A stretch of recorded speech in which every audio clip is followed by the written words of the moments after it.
नमस्कार, मैं तोष कुमार और आप देख रहे हैं देसी बिहार। मैं अभी पटना एयरपोर्ट पर हूँ। अभी चिराग पासवान दिल्ली से आए हैं। जब चाचा पशुपति पारस रामविलास पासवान की पुण्यतिथि मनाएंगे। चर्चा है कि नीतीश कुमार उस पुण्यतिथि में जाएंगे।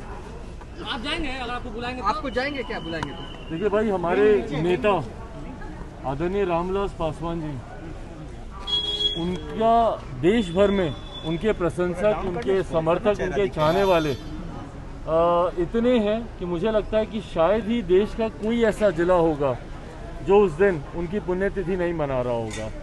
बिहार में भी लोक जनशक्ति पार्टी, हमारे हर जिला अध्यक्ष उनकी पुण्यतिथि पूरे धूमधाम से बिहार के हर एक जिले में आयोजित कर रहे हैं। और जहाँ तक रही बात मेरी, दिल्ली में भी, क्योंकि पिताजी के निधन के बाद, जब उनका निधन हुआ तो उसके बाद बिहार में इलेक्शंस थे और जिस तरीके से लॉकडाउन लगा हुआ था, तो दिल्ली में भी हम लोग को इस तरीके का कार्यक्रम, क्योंकि कई उनके समर्थक हैं, वो चाहते हैं कि दिल्ली में भी उनकी याद में ऐसा कार्यक्रम होना चाहिए। तो 8 तारीख को दिल्ली में भी उनकी पुण्यतिथि उनके आवास पर 12 जनपद जहां वो रहते थे, वहां पर भी इसका आयोजन किया जा रहा है।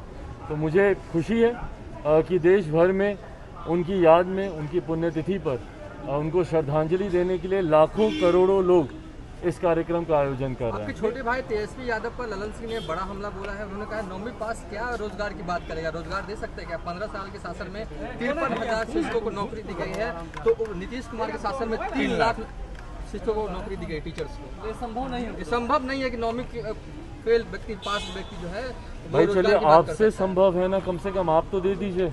आप जो आंकड़े बता रहे हैं उसको बताइए कि आपने कहाँ कहाँ कितने कितने लोगों को नौकरी दी। 19 लाख रोजगार का वादा आप ही ने ही आने से पहले किया था। 2020 में जब चुनाव हो रहे थे तो उससे पहले 19 लाख रोजगार का आपने वादा किया। हकीकत ये है कि सिर्फ घोषणा मात्र करने से बेरोजगारी समाप्त हो जाएगी, संभव नहीं है। आज की तारीख में पलायन जिस तरीके से हो रहा है, और ये आंकड़े ही बताते हैं भाई, ये सरकारी आंकड़े, हमारे आंकड़े नहीं है, आंकड़े ही दर्शाते हैं कि पलायन में साल दर साल वृद्धि हो रही है। अगर इतना रोजगार अगर यहाँ पर उत्पन्न हो रहा है, इतने लोगों को अगर यहाँ पर आप रोजगार अगर आप दे रहे हैं, तो बताइए ना भैया, क्यों आज की तारीख में भी बिहारी युवा मजबूर है दूसरे प्रदेश जाने के लिए? सिर्फ आपके कहने से या मात्र आपकी घोषणा करने से रोजगार मिल जाए, आप दूसरों को भूल जाइए ना। मैं तो बात ही नहीं कर रहा कि दूसरा कौन नौकरी दे पाएगा नहीं दे पाएगा। आज की तारीख में सरकार में आप बैठे हुए हैं, अधिकार क्षेत्र आपके पास है रोजगार देने का। आप बताइए कि आपने कितने रोजगार दिए। अगर आप बोलते हैं कि भैया अगर आपने 3 लाख आंकड़े, अगर आपने 3 लाख रोजगार दिए, तो बताइए कहाँ कहाँ वो रोजगार दिए। और जो 19 लाख का आपका वादा है, उसको आप कब तक पूरा कर देंगे, ये भी बता दें।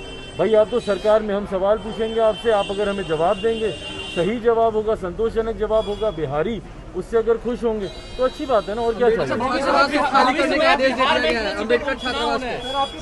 भविष्य में बिहार में 2 सीटों पर उपचुनाव होने हैं, दोनों ही जेडीयू की थी।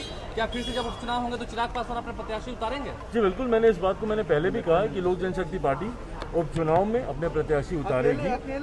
लोक जनशक्ति पार्टी के संसदीय बोर्ड, बिहार का जो संसदीय बोर्ड है, उसमें इसको लेकर चर्चा हो रही है। मुझे लगता है बहुत जल्द इसकी औपचारिक घोषणा कर दी जाएगी। बिहार संसदीय बोर्ड द्वारा एक प्रस्ताव चुनाव को लेकर बहुत जल्द केंद्रीय संसदीय बोर्ड में भेजा जाएगा और उसके बाद मुझे लगता है इसकी औपचारिक घोषणा। तो आपने देखा चिराग पासवान ने क्या कहा। ऐसे ही खबरों के लिए बने रहें हमारे साथ और आप देखते रहें देसी बिहार।